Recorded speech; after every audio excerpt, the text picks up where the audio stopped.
ओम श्री गुरु गोपाल नमः। श्री गुरु चरण कमलेभ्यो नमः। दास कन्हैया झा का गुरु जी के चरणों में कोटि कोटि नमन। आशीर्वाद। गुरु जी, मेरा आपसे एक प्रश्न है कि भिन्न भिन्न प्रकार के बाबा संत होते हैं, तो लोग बोलते हैं भिन्न भिन्न प्रकार के बातें बताते हैं। कोई बोलते हैं जप करो, तो कोई गुरु मंत्र का जप करो, तो कोई पूजा पाठ, सब भिन्न भिन्न तरह के बताते हैं।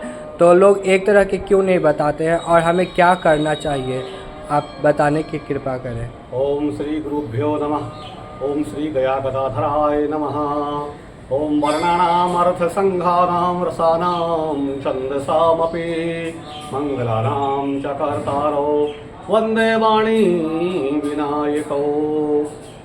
कन्हैया जी, आपने बहुत उत्तम प्रश्न किया है कि हमारे भारतवर्ष में अनेक जगह पर, अनेक तीर्थों पर और अन्य शहरों में अनेक साधु संत महात्मा बैठे हैं।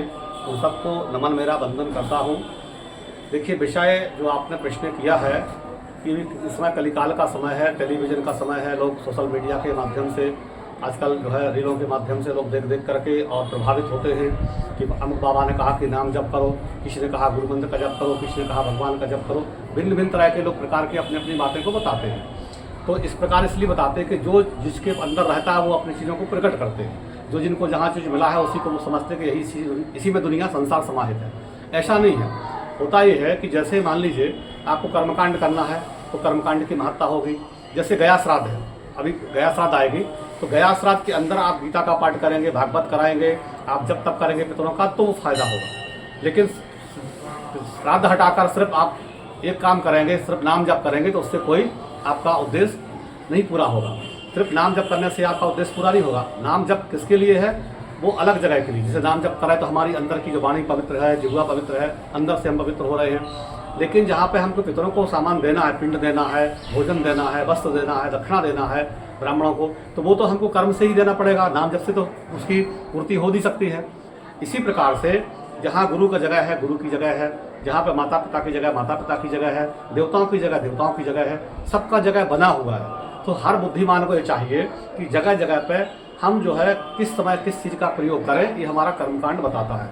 इसलिए अच्छे धर्म गुरुओं का मैंने आश्रय लें, आप अच्छे गुरुओं के संकर में रहें, संसर्ग में रहें। वो आपको बताएंगे कि जो है कहाँ कब कैसे क्या करना है, क्या नहीं करना है। हमारा धर्म बताएगा, शास्त्र बताएगा, पंचांग बताएगा, ज्योतिष बताएगा, वेद शास्त्र बताएगा कब क्या करना है। अभी क्या हो रहा है कि हर आदमी पॉपुलर होने के लिए, टीवी पे आने के लिए चार से बातें बोल दिए। कोई बोलते नाम जप करो, कुछ बोलते गुरु जी को मानो, कुछ बोलते भगवान को मानो। अलग अलग अपने भिन्न भिन्न तरह की बहुत धर्म पंथ, बहुत तरह के कलिकाल में अनेक। भगवान विष्णु कहते सत्यनारायण भगवान की कथा में कि कलयुग में भगवान विष्णु ही तरह तरह के रूप धारण करके अवतरित होंगे। और गीता में भगवान कहते हैं भूत को मानोगे तो भूत की योनि में जाओगे, प्रेत को मानोगे प्रेत की योनि में जाओगे, महात्मा जिसको आप मानोगे, कृष्ण को भजोगे तो कृष्ण की योनि में जाओगे। तो परमपिता परमात्मा ही सब कुछ है, सर्वस्व है। लेकिन उनको कैसे मानना है, कब कहाँ क्या करना है, क्या नहीं करना है, इसकी जानकारी कौन देगा? हमारा वेद शास्त्र देगा, जो भगवान की वाणी है।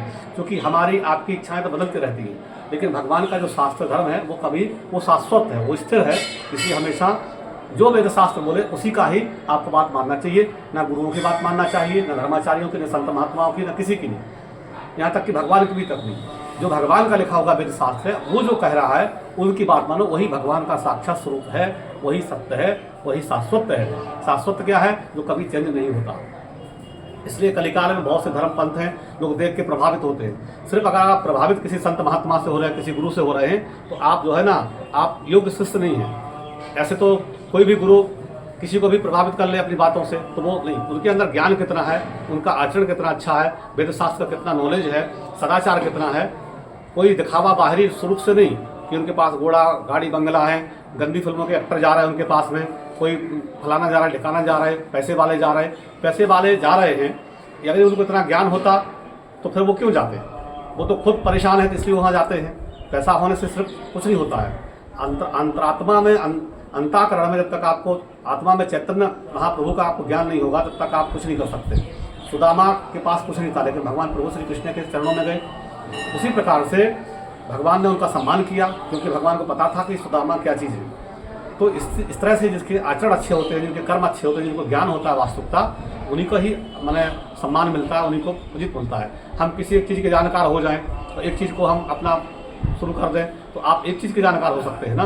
कर्मकांड में 4 वेद हैं, 6 शास्त्र हैं, 18 पुराण हैं, इतनी स्मृतियाँ हैं तो उनके उपपुराण हैं, तो अथाह सागर है। हम किसी एक चीज़ को लेके अपने को हाईलाइट करें तो लोग प्रभावित तो होंगे, लेकिन वो लोग भी उसी तरह के हैं जिनको ज्ञान नहीं, अल्पज्ञ हैं। क्योंकि ज्ञानी पुरुष सब चीज़ों को समझ के कार्य करते हैं कि हमको कहाँ कब क्या बोलना है, क्या करना है, क्या करना है। जैसे हम लोग हर समय एक सब्जी नहीं खा सकते हैं, हर समय एक जैसा हम लोग कपड़ा नहीं पहन सकते हैं, तो हमारे उसी प्रकार से धर्म है। हमको समय जगह जगह पर हर चीज़ बदलना है। कभी गणेश जी की पूजा करना है, कभी शिव जी की पूजा करना है। हमारे यहाँ पंच लोकपाल की पूजा होती है, पंच देवता होते हैं, सूर्य हैं, विष्णु हैं, है ना, ब्रह्मा की पूजा होती है सिर्फ पुष्कर में, और ब्राह्मण आचार्य बनते हैं यज्ञों में तो पूजा होती है। तो इस प्रकार से हमारे यहाँ पंच देवता का पूजा होती है। और वैष्णव पूजा में जो कृष्ण विष्णु राम जी को मानते, दीक्षा लिए, उनका पूजन करते हैं। लेकिन आप अपने अपने देवताओं का अपने अपने उनका आप प्रचार करिए, प्रसार करिए, महत्व करिए, लेकिन आप ये मत बोलिए कि सिर्फ नाम जप से सब आपके पितर मोक्ष हो जाएंगे, अन्यथा आपको इसे नाम करने से आपका सब कुछ बीमारी मिट जाएगी। तो डॉक्टर क्यों बने हैं? अगर नाम जप से ही सब कुछ हो जाए, नाम जप का भी सब प्रभाव होता है, मन में शांति मिलेगी, भगवान कृपा करेंगे, लेकिन आप साथ साथ सब चीज़ों को बताइए कि इस संसार में सभी चीज़ें आवश्यक हैं, इसलिए सबका सम्मान करें, सबका महत्व रखें, हर चीज़ का वो करें। और जो लोग किसी को सुन के प्रभावित होते हैं तो समझो कि मदारी भी किसी को खुश कर सकता है, एक सपेरा भी किसी को नाक दिखा के दिन बाजा बना के खुश कर सकता है। तो आप सिर्फ मदारी के जो दर्शक हैं, इससे ज़्यादा आप कुछ नहीं है। अगर किसी को आप देख के प्रभावित हो रहे हैं, किसी के वेशभूषा से प्रभावित हो रहे हैं, टीवी पे आने से प्रभावित हो रहे हैं, तो सिर्फ आप मदारी का खेल देख रहे हैं, इससे अलावा कुछ नहीं है। जब तक स्वयं आप ज्ञानी नहीं होंगे, अंतःकरण में ज्ञान नहीं होगा, तब तक किसी गुरु के चरण में बैठ के आप सेवा नहीं करेंगे, ज्ञान नहीं लेंगे, तो आपको कुछ होने वाला नहीं है, कुछ मिलने वाला नहीं है। इन्हीं शब्दों के साथ भगवान के चरणों में नमन। आपको संतुष्टि मिली कन्हैया जी? बहुत संतुष्ट मिली गुरु जी, बहुत बहुत धन्यवाद। धन्यवाद, आशीर्वाद।